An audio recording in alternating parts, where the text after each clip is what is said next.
and under Dr. S. Jaishankar's guidance, India has skillfully navigated global alliances, balancing relationships with major powers like the US, the European Union, and Russia, while expanding ties in Asia, the Middle East, and Africa.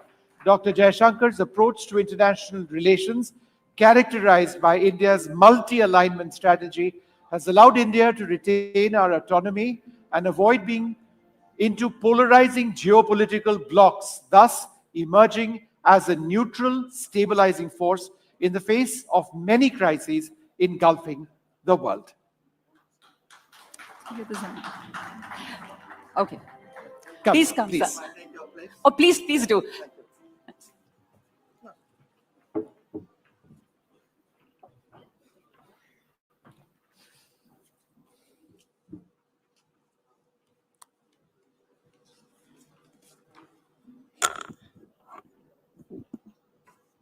First of all, let me thank Ndtv and all of you present here for this great honor. And I want to say I truly value this appreciation.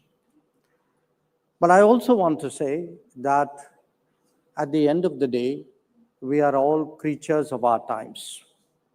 And this is a good moment to be the External Affairs Minister of India.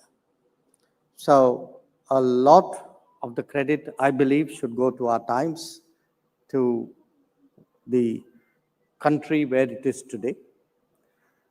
And I want to share with you in a way why it is a good moment to be the EAM of the country. I think the first reason is very honestly the nature of the government of which I'm a member. As most of you know, worked all my life in governments, for many governments. So I've had an opportunity to assess them increasingly from close quarters. But today, when we have a Prime Minister with such a strong commitment to modernizing India, who's prepared to do the reforms we should, not just the reforms we must. And where really in the government there is that degree of energy and that sense of purpose. And I can tell you almost in a way every week when the cabinet meets, if you look at the decisions which are taken, the policy implications that they have, it's really an extraordinary period in our national life. And for me, it is a great privilege to participate in it because it is very much a team effort.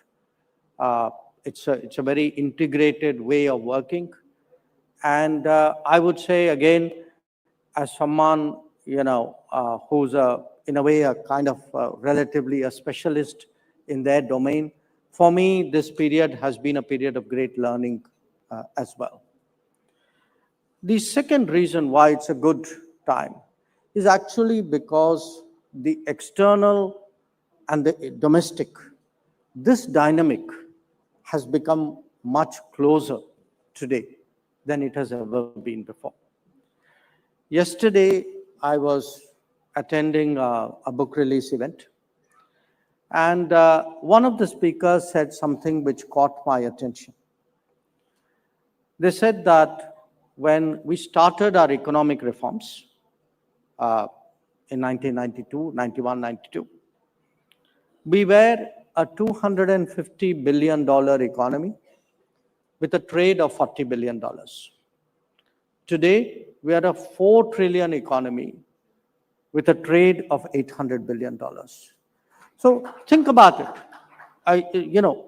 I'm throwing these numbers at you because it's a way of measuring how much more today we are dealing with the world, how much more the world matters to us, how much more we matter to the world. And this process, in many ways, I gave you a GDP and a trade number, but if you look at investments of Indians abroad, investments of foreigners in India, If you look at mobility, how many more of us travel abroad, how much more frequently we travel abroad, how many people work abroad, the fact that we have more than 1 million students abroad, the fact that we have 9 million people living and working in the Gulf. Probably if you take, PIOs and NRIs, I think we are 33, 34 million people outside the country. So how much more today we are integrated with the world? But it's not just the physical integration. There's also today a connectedness. All of us, from the time we get up to the time we sleep, we pick up the phone, we look at the phone to see what's happening in the world. And the resulting awareness, the resulting sense of empathy or affinity or concern for something which is happening elsewhere, and understanding something happening somewhere can impact our lives.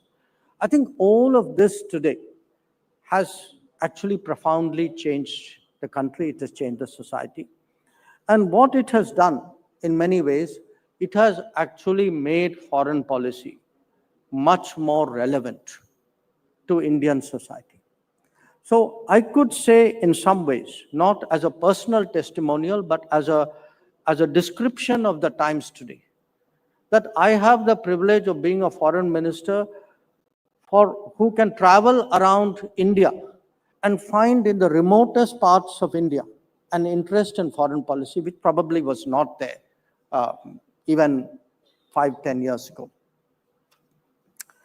A third reason is India itself.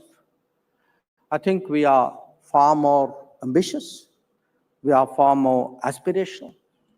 I came in at the tail end of my colleague Ashwini ji's remarks.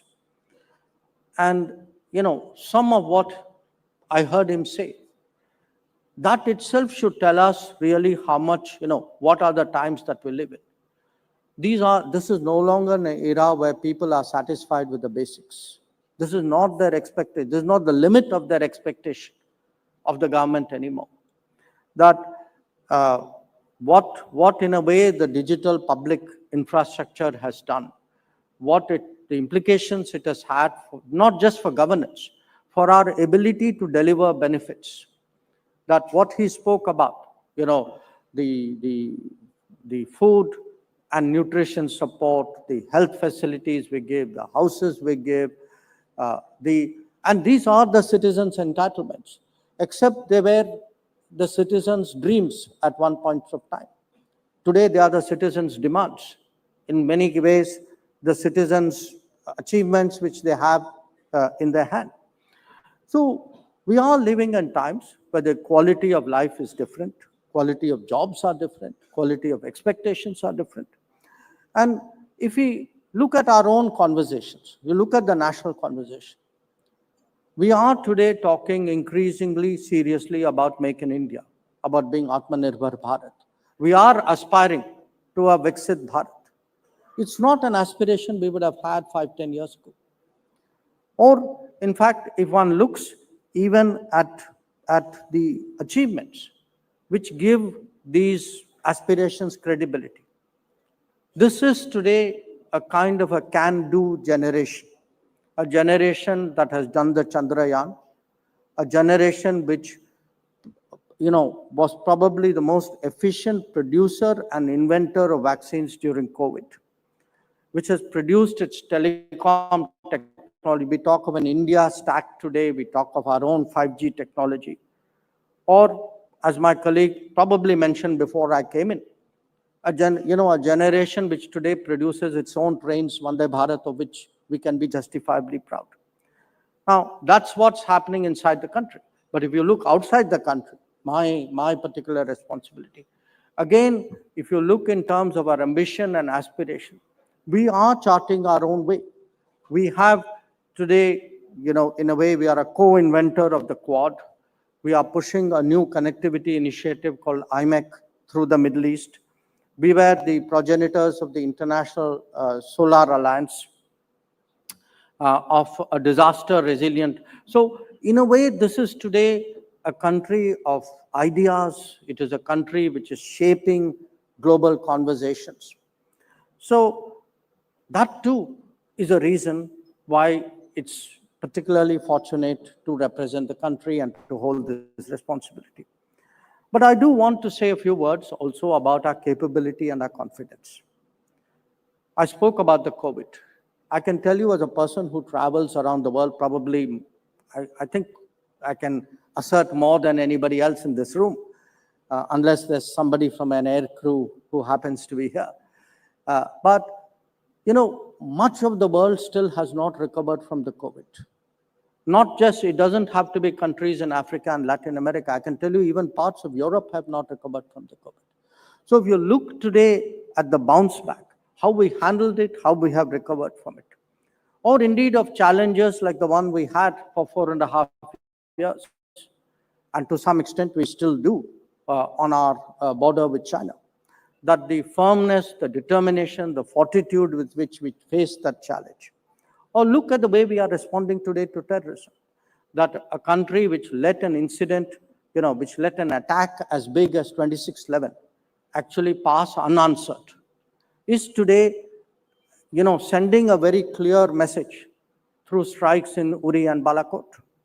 So whether it is a crisis or it may not be our crisis, it may be something for the world.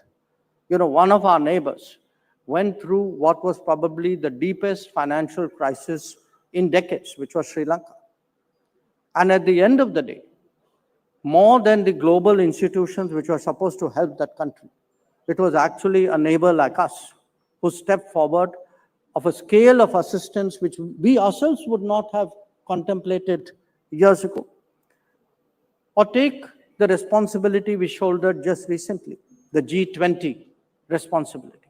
We actually took on that responsibility when the world was totally polarized, when people actually, frankly, sympathized with us, saying, I feel sorry for you, you're taking up the G20 at this juncture. Nobody expected us to pull it off, leave alone actually have achievements like bringing the African Union inside. So I do want to say today, yes, we are more aspirational, we are more ambitious, we are more capable, we are more, in a sense, confident. But most of all, we are an India that is more Bharat. That we can see today that in our country, in our 8th decade after independence, actually democracy has delivered. And when I say democracy has delivered, it just doesn't mean our elections are better than everybody else's. They are. But I mean, when you look at our politics, you look at our civil services, you look at our sports teams, you look at our journalists, we are today far more representative as a selection of people than we have ever been before. And that, to my mind, that the fact that in every walk of life, every part of India today has equality of opportunity.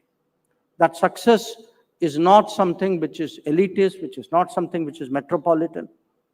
So, to my mind, when we speak today of our traditions, of our heritage, of our culture, of our history, when we advocate why yoga is a universal wellness practice, or what is the importance of Ayurveda, or as I saw from one of the winners earlier, that importance of something like millets, which has been part of our food traditions, but which was forgotten really when we started consuming grains, which were part of a certain period of our history.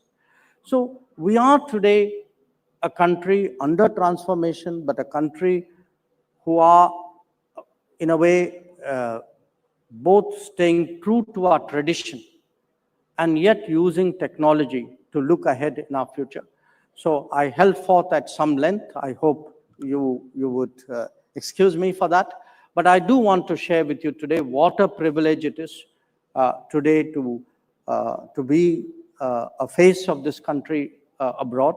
And I can tell you that the strength of what I articulate abroad, the confidence with which I speak abroad, all of that really emanates from the fact that I am empowered by what I see in this country. Once again, NDTV, thank you very much.